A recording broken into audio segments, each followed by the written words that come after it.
NESARA 2024 de Trump, les lits médicaux sont réels.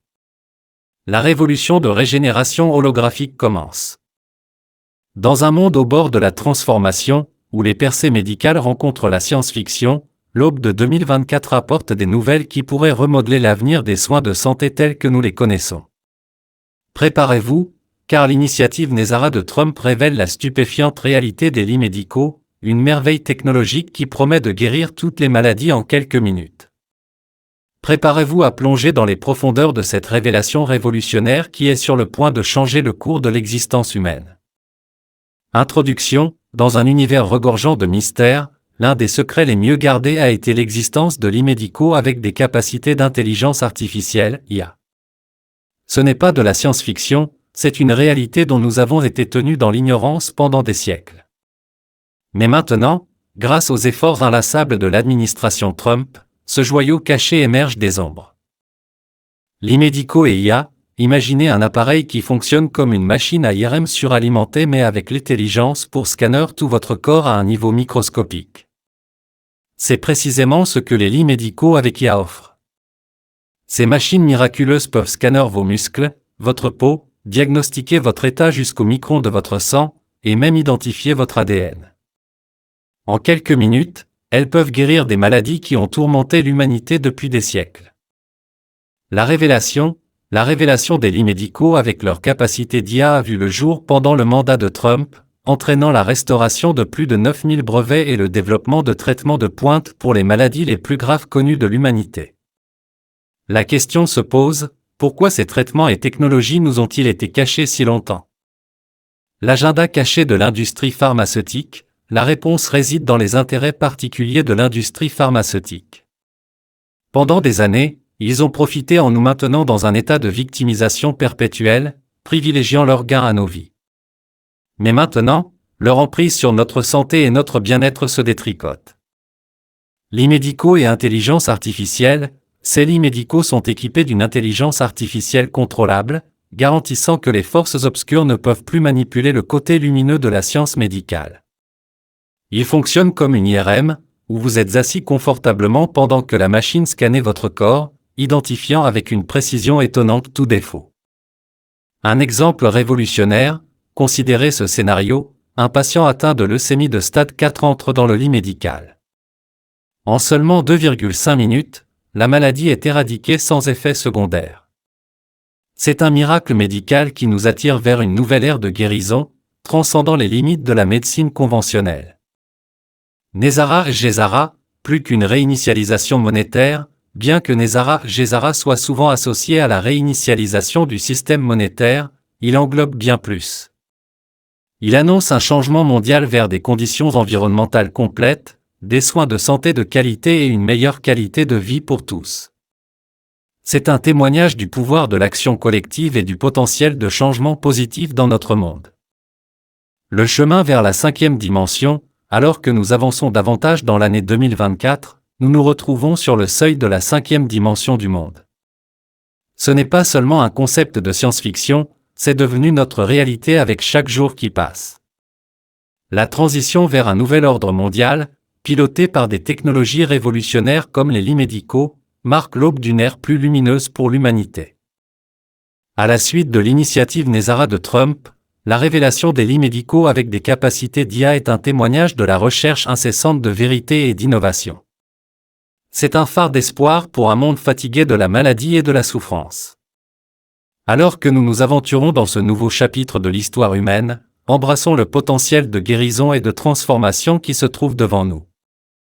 L'ère des lits médicaux et de la régénération holographique est à nos portes, une promesse de bonne santé et d'un meilleur avenir pour tous. Faisons confiance au plan, et que la guérison commence. La vérité cachée, les lits médicaux et la révélation du président Trump. Dans un discours révolutionnaire, l'ancien président Donald Trump a envoyé des ondes de choc à travers la nation lorsqu'il a déclaré audacieusement. Presque toutes les procédures hospitalières seront bientôt obsolètes.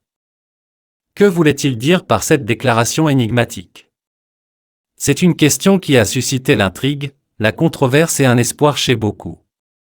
Bienvenue dans le monde des lits médicaux, une technologie révolutionnaire qui promet de transformer les soins de santé tels que nous les connaissons. Dans cet article, nous plongerons profondément dans les mystères entourant les lits médicaux, leur potentiel de guérison et l'impact sismique qu'ils pourraient avoir sur l'humanité. L'année était 2024, et les paroles du président Trump résonnaient à travers la nation, laissant des millions de personnes se demander quel serait l'avenir des soins de santé. Son affirmation audacieuse selon laquelle presque toutes les procédures hospitalières seront bientôt obsolètes a été accueillie avec scepticisme, curiosité et, pour certains, une croyance inébranlable.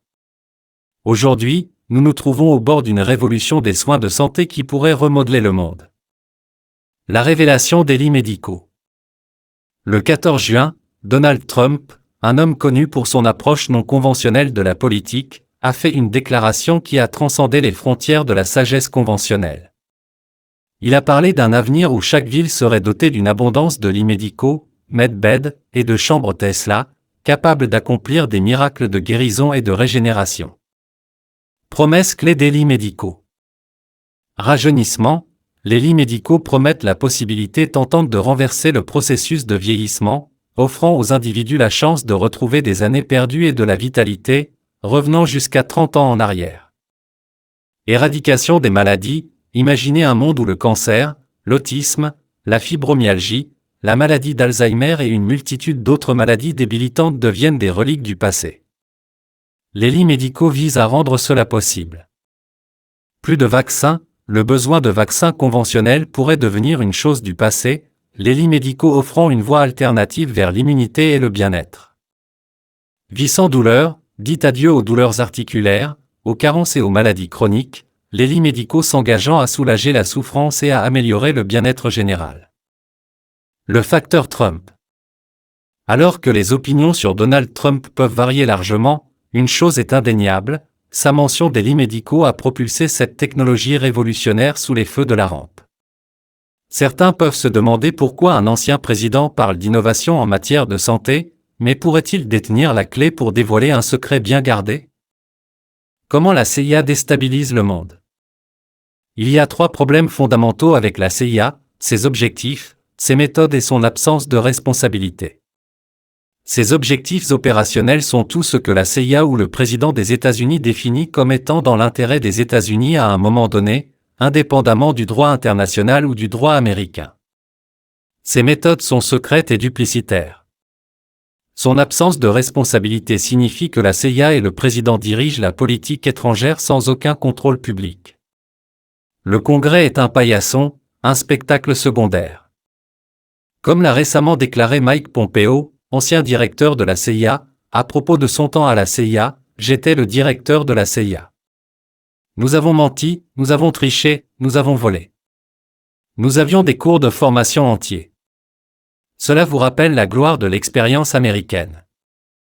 La CIA a été créée en 1947 pour succéder à l'Office of Strategic Services, OSS.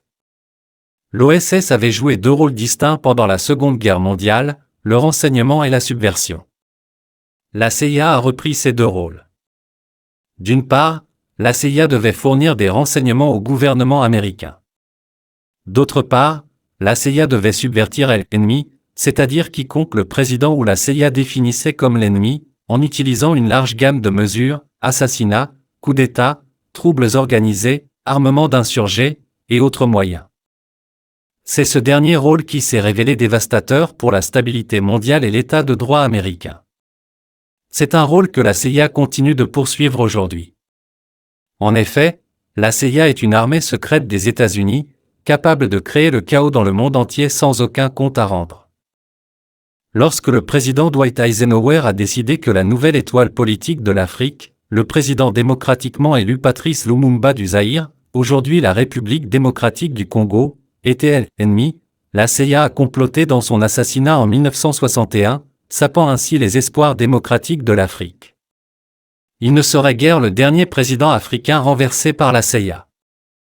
L'étendue du chaos continu résultant des opérations de la CIA est stupéfiante. Dans ses 77 ans d'histoire, la CIA n'a été tenue pour responsable qu'une seule fois, en 1975.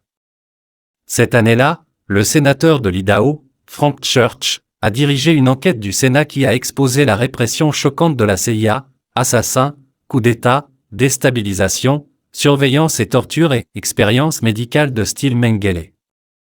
L'exposition par le comité Church de la malversation choquante de la CIA a récemment été chroniquée dans un superbe livre du journaliste d'investigation James Risen, The Last Honest Man, la CIA, le FBI, la mafia et les Kennedy, et la lutte d'un sénateur pour sauver la démocratie.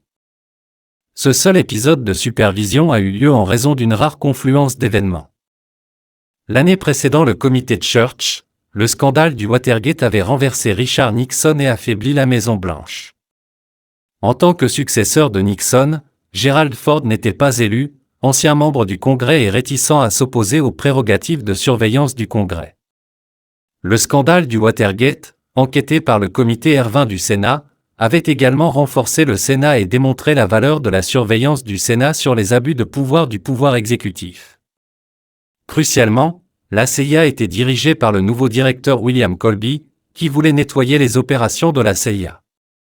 De même, le directeur du FBI, J. Edgar Hoover, auteur de violations illégales omniprésentes également exposées par le comité Church, était mort en 1972. Les avocats de Biden ont fait pression sur le DOJ pour étouffer le rapport sur la détérioration de la mémoire. Les avocats de la Maison-Blanche de Joe Biden ont fait pression sur le procureur général Merrick Garland pour dissimuler le rapport Hur sur la manière dont Joe Biden a mal géré des documents classifiés avant sa publication. Ils ont également directement fait pression sur le conseiller spécial Robert Hur, plaidant fermement en faveur d'un rapport confidentiel et limité, gardé secret du public. Les avocats de Biden semblaient essayer d'influencer le ton et le contenu du rapport de Hur dans une lettre adressée au procureur général Garland, alléguant que Hur avait violé la politique du département de la justice et se plaignant de ses multiples déclarations dénigrantes sur la mémoire du président Biden. Ils ont suggéré que Hur pourrait certainement et correctement noter que le président manquait de mémoire concernant un fait spécifique ou une série d'événements, mais ne devrait pas inclure des allégations selon lesquelles le président a une mémoire défaillante dans un sens général. Hur a noté que Biden ne pouvait pas se rappeler quand il était vice-président ou quand son fils Beau est mort, même dans les quelques années. Dans une lettre à Hur lui-même, la Maison-Blanche semblait exercer une pression plus directe, plaidant contre la publication d'un rapport public détaillé en général. Ils ont cité l'ancien procureur général adjoint Rod Rosenstein comme disant que les enquêtes criminelles ne devraient emphatiquement pas être transparentes si un suspect n'est pas inculpé et que la divulgation d'allégations non inculpées contre des citoyens américains sans nécessité de l'application de la loi est considérée comme une violation de la confiance d'un procureur. Les avocats de Biden ont insisté pour que le rapport de Hur soit confidentiel et limité, et que de simples notifications brèves du procureur général au Congrès suffiraient à servir, les intérêts du public à être informés et à comprendre les raisons des actions du conseiller spécial. Hur a décidé que Biden avait conservé et divulgué délibérément des documents classifiés après sa vice-présidence, mais n'a pas recommandé d'inculpation, en partie parce qu'un jury le prendrait en sympathie en tant que vieil homme avec une mémoire médiocre.